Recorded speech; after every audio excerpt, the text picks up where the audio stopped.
Hey guys, so I know from my comments that a lot of you out there are Tandy fans, so I'm going to work through this cold that I have and that you can probably hear right now in order to bring you a video on the Tandy 1000 here. This is a classic computer system that not a lot of people talk about these days when they talk about classic computers. That's not surprising. PC compatibles have a tendency to kind of fade into obscurity once they're obsolete. But the Tandy 1000 has some tricks up its sleeve that I think make it interesting and unique even today. At the end of this video, I'm going to talk about whether I think it's worth going out and picking one of these up for yourself. So you can think of this as kind of one of my worth owning videos. But I do just want to talk a little more about the system itself and the story behind it. So let's get started. That story actually begins with the IBM PCjr. By 1984, the direction of the overall computer market was clear. IBM was winning. The original PC was expanded into the XT and then the AT, each taking more market share with it. But even as businesses lapped up PCs like a thirsty dog on a hot summer day, homes and schools continued buying cheaper, more consumer-oriented systems from Commodore, Atari, Apple, and Tandy Radio Shack. Tandy had first broken into the computer market with their TRS-80 in 1977, just after the Apple II. Over the years, it grabbed a significant portion of the market, at one point outpacing all competitors. Tandy became one of the largest computer makers in the world, with a bunch of different models for seemingly every taste, though concentrating most on their bread-and-butter small business and home users. But as the PC rose in popularity, the TRS-80 and later color computer began to fade. With IBM greedy to dominate the home and education market in the same way they were beginning to dominate business, Tandy knew they needed a change in strategy before being steamrolled.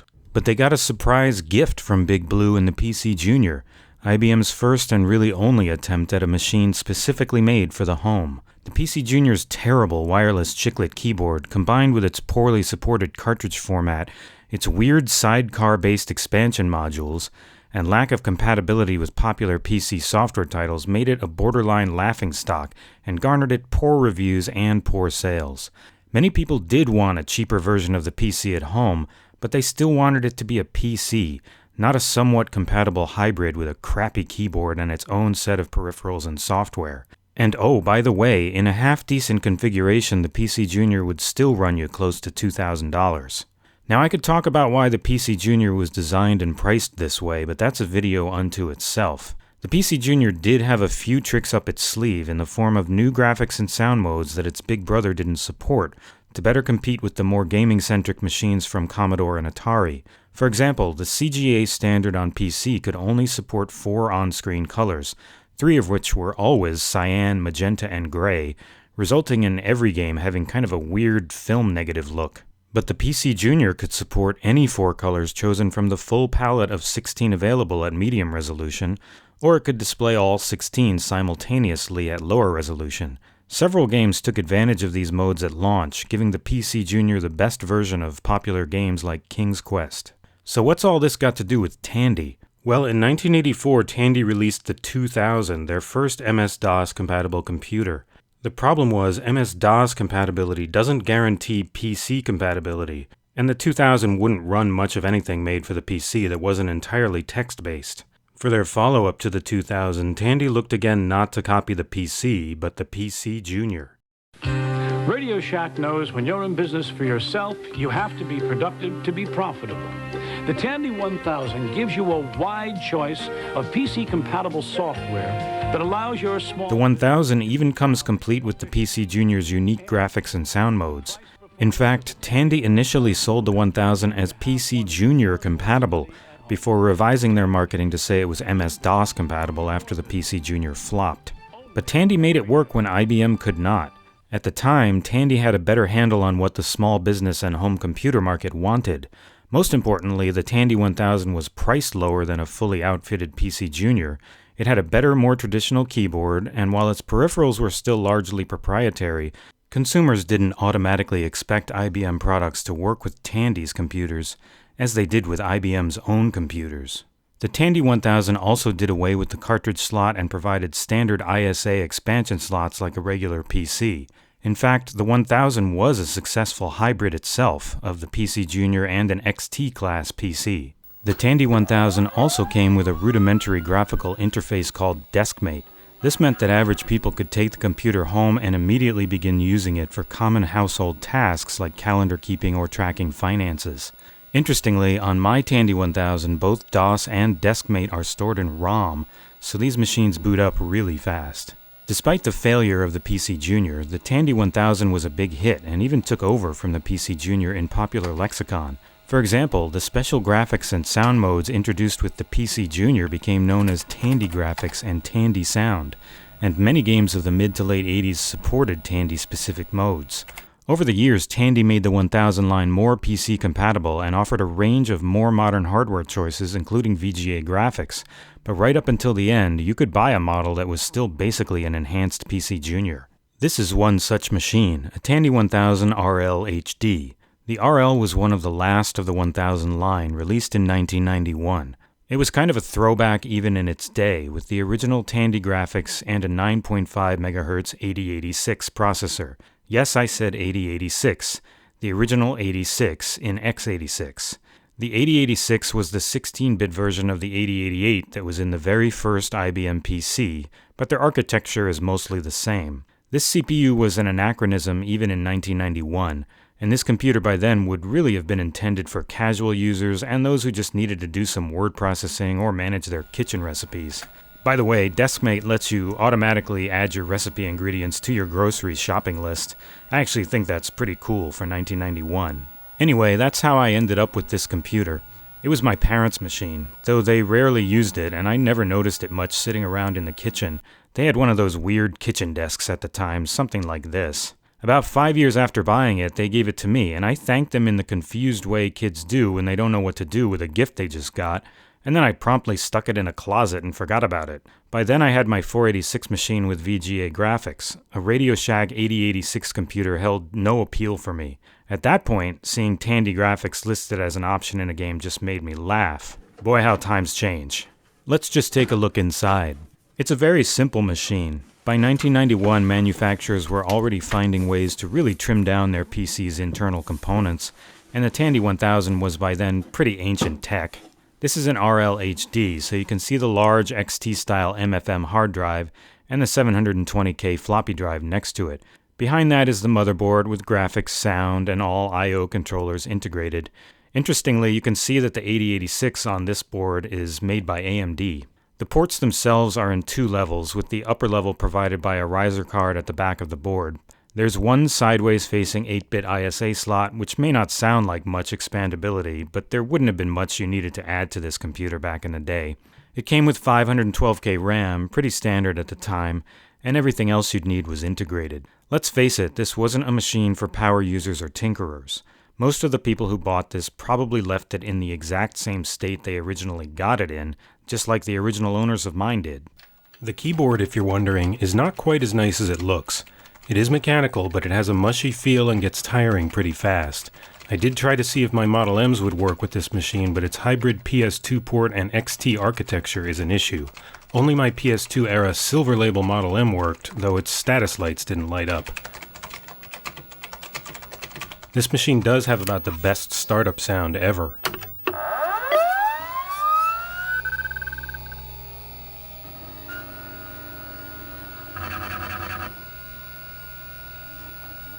Now, one issue with old machines like this is how to actually get software onto it. Originally, you'd use that 720K floppy drive, and honestly at the moment that's what I'm still doing. It's a painful and slow experience using a very old USB floppy drive that I found in my attic connected to my laptop. It also means that I can't transfer games larger than 720K unless they can be easily broken up, and some can't. For example, even the original floppy disk version of Doom was made for high-density disks, with file sizes to match. Now, maybe there's some sort of DOS-based utility I could use to break these up and then join them back together on the Tandy, but that just seems like a lot of work.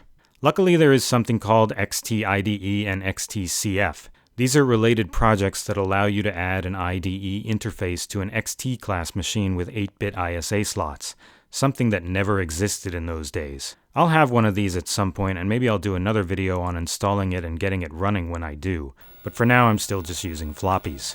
Let's just take a look at some gameplay and the difference between CGA graphics and regular PC sound and Tandy graphics and sound. One of the most dramatic demonstrations of both is Taito's Arkanoid, a game I've always loved. But it looks positively nasty in CGA, and it sounds pretty nasty too with the old PC sound.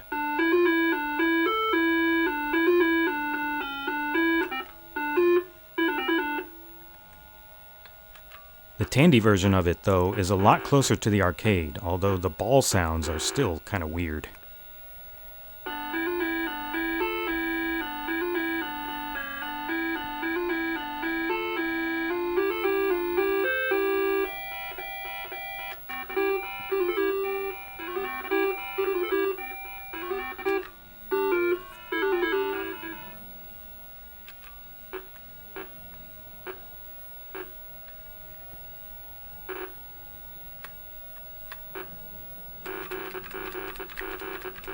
Wings of Fury, a game I've shown in other videos, also shows a pretty dramatic difference, but also demonstrates a couple of Tandy's limitations. For one thing, the game plays a lot slower with Tandy graphics, and that's something that's pretty common. This is probably because it takes 4 passes instead of 2 to render a single interlaced frame. But here's an odd thing it took me a while to figure out.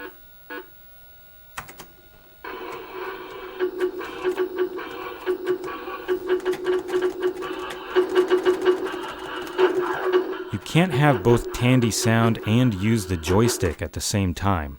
I now know that this is also common to many games, although Arkanoid seems to work with both. But the Tandy sound chip also controls the joysticks, so sometimes it seems like they conflict.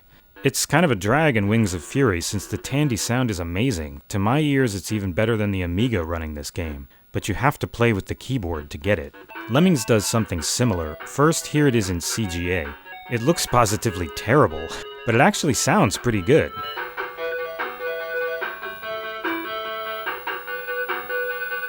That's definitely not the PC speaker, and it is multi-voice, so it may be detecting Tandy sound and using it automatically. Games got better at doing that as time went on. Some of my games don't even allow me to turn off Tandy graphics to see the CGA version either. But here's the Tandy graphics version of Lemmings. Notice anything different?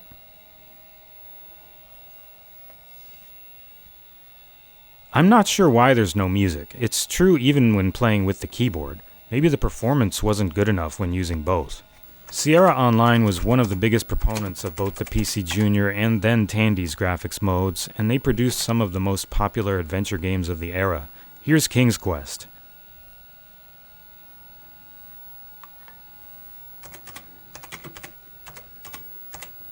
I admit I don't really enjoy these games like I used to. I'm not sure I could play this all the way through. It's just too slow. Here's Space Quest, which is the same style of game, but set in space.